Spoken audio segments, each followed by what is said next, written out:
damn you! Dig faster! I shall command every worm-infested son of a bitch that ever died in battle. Thank you, sir. Welcome back to the land of the living. I'll pick up a shovel and get digging. Hello, I'm Omnivorous, and today we're going to be looking at a commander deck using the head of one of the 5 families of Capenna, Raffine Scheming Seer. We're going to exploit this Magnum Dong flying beater by generating mass amounts of card advantage while filling the graveyard with creatures to reanimate. Once we've got our graveyard set, we fire off resurrection spells and overwhelm our opponents with a high number of overpowered threats. Smash your opponent's faces with some of the best creatures you can reanimate, or simply pump your commander to the point where it can kill by itself. Throw in some versatile removal since we're an Esper, and deck manipulation, and you'll leave your enemies sleeping with the fishes. And please hit like on the video and subscribe to the channel. Those 2 clicks mean a lot to me. Much appreciated. With that shameless plug done, let's get into the deck. Raffine Scheming Seer is a 1/4 flying Ward 1 Sphinx demon for 1 white, 1 blue, and 1 black. Whenever you attack, target attacking creature connives X, where X is the number of attacking creatures. Connive lets you loot away unwanted cards and will give a massive boost to a conniving creature for each non-land card you pitch to the grave, letting you fill up the yard while making something huge. This commander is tits. It has a low cost, it's evasive, with a little bit of protection built in. It's great. Raffine is also one of the best options for Reanimator. In the right colors, helps fill the grave on its own. It's just too good an opportunity to resist. Kinda like when free pizza or horny flight attendants turn up on your door at 2 a.m. You just can't pass it up. The first thing we want to do to get things rolling is to fill the graveyard with creatures we can bring back. We already have our commander to get things rolling, but to ensure we have enough big, beefy boys to bring back, we rely on spells that get specific things into our grave and other looting card advantage. First and foremost are the spells that get us exactly what we want to bring back in Entomb and Buried Alive. Get what you want when you want it. With Entomb, the low cost and instant speed is amazing, and Buried Alive lets you get 3 things to the grave. Then we have various ways to loot things to the grave in Faithless Mending, Frantic Search, and Fact or Fiction. Best thing about these cards is it often doesn't matter what you decide to dump in your graveyard. You either get to cast it or you'll be able to reanimate it.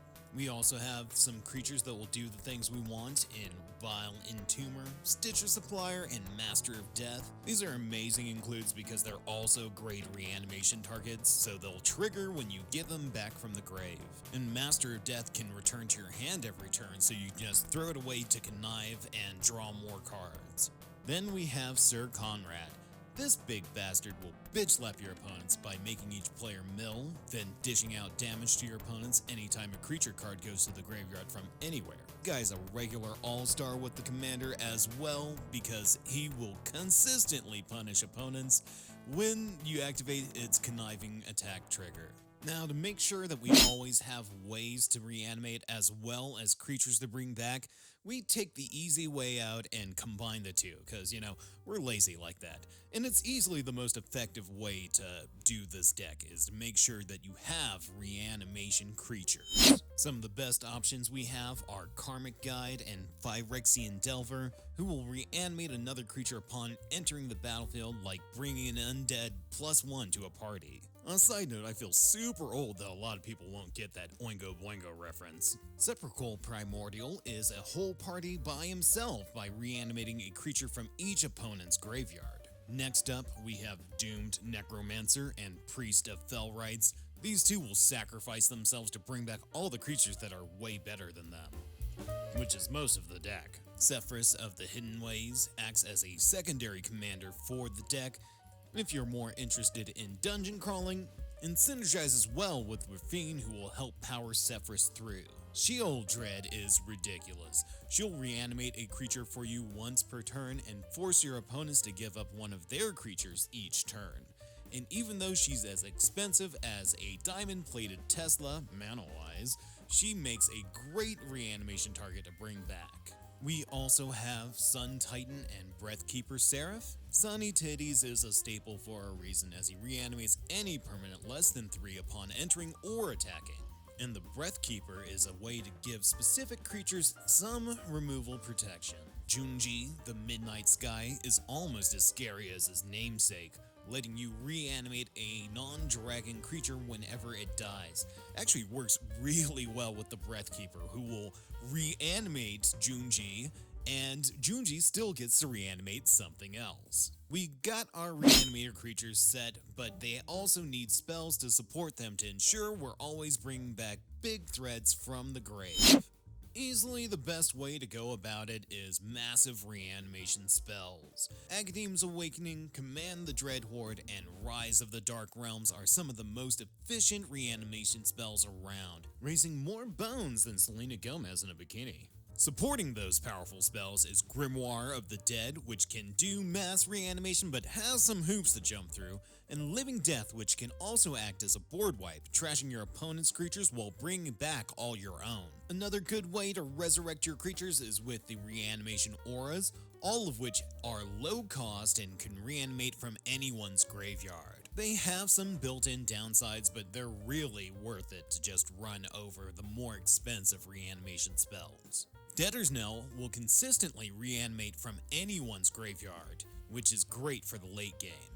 While Phyrexian Reclamation gets us cards back early on in the game, helping us be consistent throughout. We have Reanimate and Beacon of Unrest as the best reanimation sorceries, with Persist just trying its little heart out. Being a low-cost mana spell does make it worth it though. I like Planeswalkers. I think most pods get distracted by the shiny mythic that comes down and takes the heat off the real threats for a turn or two. With that in mind, we have Liliana, Death's Majesty, and Sorin, Vengeful Bloodlord, able to reanimate creatures whenever you have enough loyalty available. Another card worth noting is Malakir Rebirth, which will save a creature from dying, but really we're just using it as another land card with upside. Now that we have plenty of ways to get creatures back from our grave, we need some decent targets to get back from the dead. First up, we have Esper Sentinel. Man, it's hard to get away from this annoying little bastard. He just keeps the cards coming, is low mana cost, and can be reanimated. Damn, Ristic Buddy, how are you so good? Filth doesn't necessarily need to be reanimated at all. Just let it sit in your graveyard to give your team Swamp Walk, an easy choice to pitch to your commander's conniving ability. Baleful Strix and Plague Crafter have relevant enter the battlefield effects, allowing you to get even more value off of reanimating them, giving you draw or removal respectively. Spark Double is anything you need it to be. Make it a copy of any of your best creatures you control, including some of the bigger beaters. Then we get to some of the best reanimation targets. These cards are typically way too expensive to cast, but their upside is amazing. Elish Norn, Void Winnower, and Toxrill will take control over most games once they hit the board. All are decent-sized bodies that disrupt your opponent's game plans. Reanimating one of these turn 4 will make your foes wish they were getting their teeth drilled rather than stuck in a commander game with you. Angels watch over us with Avacyn, Angel of Hope, and Sarah's Emissary, making it extremely difficult for opponents to deal with all of our reanimated threats. The Archon of Cruelty lives up to its name, bullying one opponent and letting you draw a card whenever it comes back or attacks. With all these expensive cards, it's a good idea to look into alternative ways to cast them without paying their mana cost. With that in mind, we have Yannette, Cryptic Sovereign, which will cast odd mana value cards off the top of your deck whenever it attacks, or it'll draw the card. It also doubles as a great target for the Connive. It'll be super big and evasive as it has flying, vigilance, and menace, allowing her to fly through most opponents' defenses and bitch slap them out of the game at the same time as casting a big threat for free. Lastly, there is Razaketh the Foul-Blooded, a big bad flying trampler that lets you sacrifice creatures that will ultimately be reanimated to grab exactly what you need from your deck. It's a lot of fun to sacrifice your board to Razaketh just to get a living death and bring him all back. Every deck needs some essentials to get by. Ramp, utility, removal, and even big bad gangsters need these bare necessities to get the job done. Being Esper, we get White Black, which has access to some of the best universal removal options around, and personally, I would value a universal option that costs more mana over a removal option that is limited that costs a little less. That in mind, I picked Anguish Unmaking, Generous Gift, and Vindicate to take out any annoying threats. We're also getting an uncounterable removal spell in Esper coming soon. Thanks for spoiling that right while I was in the middle of writing and producing this video. But hey, it's okay, Wizards. I will not complain. For board wipes, we have Damn and Vanquish the Horde. Damn doubles as cheap removal, and Vanquish the Horde will often cost only 2 to 3 mana. Solemn Simulacrum is a staple for a reason. It can be a decent reanimation target as it gets you a land, but is also a good sacrificial creature or throwaway blocker. Without green in our color identity, we have to rock some rocks, so we will turn to some old dependables, Arcane Signet and Soul Ring.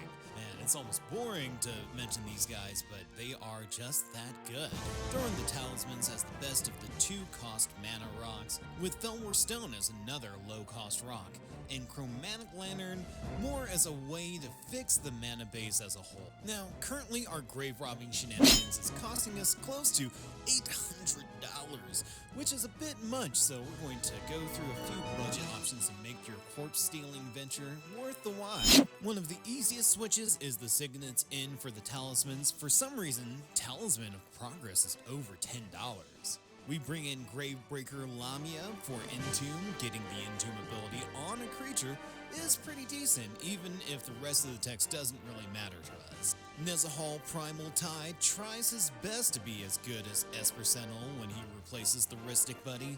Him being high mana cost could be circumvented by reanimating him. Rhea Dawnbringer comes in for Avacyn, Angel of Hope, giving you more resurrection each turn. Satoru Umezawa replaces our Void Winnower, giving us another way to cheat out those huge reanimation targets onto the battlefield. Villas replaces his big brother Razaketh, giving us another option for huge flying card advantage creature. And Volrath the Fallen replaces Toxrill, giving another way to put specific creatures into the grave to be reanimated. And that will do it for the deck. Hope you're able to reanimate a massive army of some of the best beaters that Magic has to offer in the effort to annihilate your opponents. If you enjoyed the video or had any suggestions on the deck, you can let me know down in the comments. Or you can, go ahead and like and subscribe. That's cool too. And hey, I also have a Twitch stream where I regularly play RPGs, focusing on a lot of the less popular, less known RPGs of the genre. Until next time, folks, you stay hungry and thanks for watching! Rise from your grave.